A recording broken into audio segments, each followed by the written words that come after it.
यहाँ आपको बताएं कि पेशावर के अब्दुल्ला रोड में निजी गेस्ट हाउस की छत गिर गई। मलबे तले मुतादिद अफराद दब गए। रेस्क्यू एहलकारों ने मलबे तले दबे 12 जख्मियों को निकाल लिया है। रेस्क्यू एहलकारों की जानिब से 12 जख्मियों को मलबे से निकाला गया है। कई अफराद ताहाल मलबे तले दबे हुए हैं। कार्रवाई इस वक्त जारी है। रेस्क्यू ऑपरेशन किया जा रहा है। आपको बताएं कि निजी गेस्ट हाउस है जिसकी छत गिर गई है और मलबे तले मुतादिद अफराद दब गए हैं। रेस्क्यू एहलकारों की जानिब से मलबे तले दबे 12 अफरादों को अब तक निकाल लिया गया है, जबकि मुतादिद अब भी दबे हुए हैं। अपने नाज़रीन को बता रहे पेशावर का अब्दुल्ला रोड है जहां पर निजी गेस्ट हाउस है। वहां पर आपको बताएं कि गेस्ट हाउस की छत गिर गई है। मलबे तले मुतादिद अफराद दब गए हैं।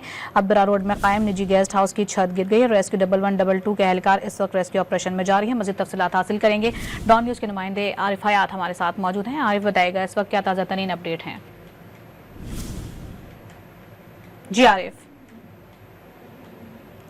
आरिफ से राबता करने की कोशिश करेंगे। अपने नाज़रीन को आगाह करते चलें पेशावर के अब्दुल्ला रोड पर निजी गेस्ट हाउस की छत गिर गई है जिसके नीचे मुतअद्दिद अफराद दब गए हैं और रेस्क्यू एहलकारों की जानिब से मलबे तले दबे 12 अफराद जो हैं रेस्क्यू किए गए हैं। और आपको बताएंगे मुतअद्दिद अफराद के दबे होने के भी खदशात जाहिर किए जा रहे हैं। इब्तदाई तौर पर मलबे तले बच्चों समेत मुतअद्दिद अफराद इस वक्त भी दबे हुए हैं। रेस्क्यू 1122 की टीमें मौके पर मौजूद हैं और इमदादी कार्रवाइयां जारी हैं। आरिफ हयात हमारे साथ मौजूद हैं। आरिफ बताएगा इस वक्त क्या सूरत हाल है, क्या तफसीलात हैं?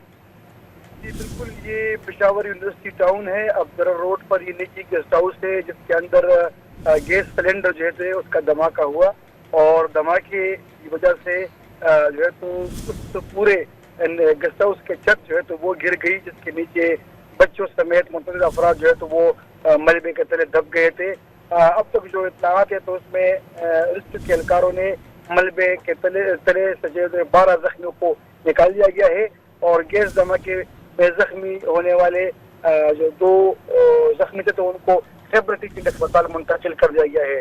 जिनको मलबे तले से निकाल दिया गया है तो उनको भी उसी जगह पर तिब्बी इमदाद दी गई है और साथ में जो ज्यादा जख्मी है तो उनको अस्पताल मुंतकिल कर दिया गया है। रेस्क्यू की टीमें वहाँ पर मौजूद है और जगह को मुकम्मल सिक्योर करने के बाद जो है तो उनको खोल दिया जाएगा, लेकिन अभी भी उसकी टीमें वहाँ पर मौजूद है। इमदादी कार्रवाइयां जारी हैं और बताया जा रहा है कि सिलेंडर धमाके के नतीजे में ये गेस्ट हाउस की छत गिरी है जिसके नतीजे में जो है तकरीबन 12 अफराद जख्मी हैं जिनको रेस्क्यू किया गया है और अभी रेस्क्यू ऑपरेशन जारी है। आरिफ अपडेट कर रहे थे, बहुत शुक्रिया आपका।